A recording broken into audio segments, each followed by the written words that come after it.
The testy reaction, which came hours after a mammoth nuclear test by North Korea, alarmed analysts and South Korean government leaders. It came as Trump openly weighs scrapping a U.S. trade deal with South Korea in a bid to fulfill his populist campaign promises. The two factors combined to create the appearance of a rift between the two men at a moment of fresh crisis in the region. The disagreement burst into the open on Sunday when Trump tweeted a broadside against the U.S. ally. South Korea is finding, as I have told them, that their talk of appeasement with North Korea will not work. They only understand one thing. He wrote. He didn't specify what the one thing was, but has suggested in the past that shows of military force are necessary to halt the country's progress toward nuclear armament. Trump's fire and fury rhetoric met with defiance by Kim Jong-un. The unusual criticism of a top U.S. partner in the region raised concern, including within Moon's government, which requested a formal explanation from the White House. In a letter, the U.S. National Security Council wrote there is no difference of view between South Korea and the United States, according to a ranking official in Moon's government quoted by the state-run Yonhap news agency. The White House declined to comment on the letter.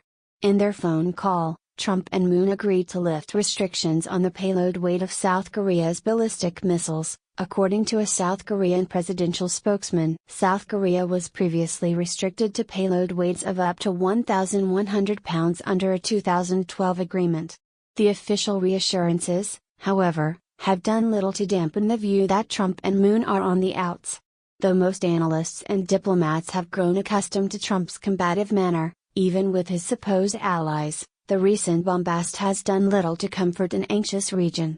The first thing we need to do is to cool down the rhetoric against our main ally in the region, South Korea, said Bill Richardson, the former New Mexico governor and U.S. ambassador to the United Nations. We shouldn't threaten abolishing the free trade agreement, the appeasement talk. This is the way the South Korean president was elected.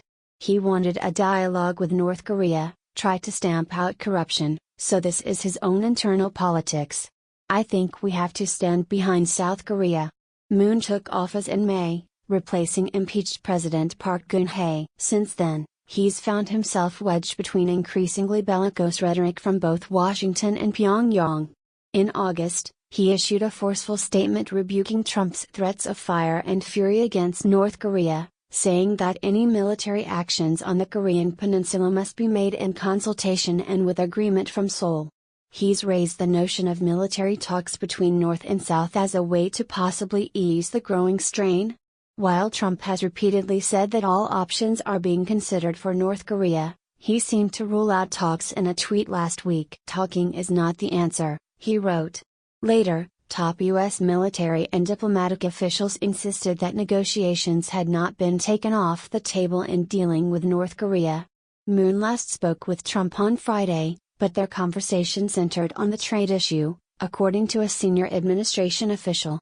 Trump told reporters over the weekend that he was discussing the issue of trade with South Korea with his advisors. It's very much on my mind, he said as he traveled in Texas. Aides say Trump is irritated that Moon hasn't accepted certain U.S. demands in attempts to renegotiate the trade deal, which was reached in 2007, and has asked advisors to begin plans to terminate the agreement. Over the weekend, Trump spoke with Japanese Prime Minister Shinzo Abe twice, once before the nuclear test and once after. The White House declined to say why Trump phoned Abe before calling Moon, a sequence that raised eyebrows in Seoul. The distance between the two sides, or even the appearance of a dispute, raised concerns as North Korea issues escalating threats.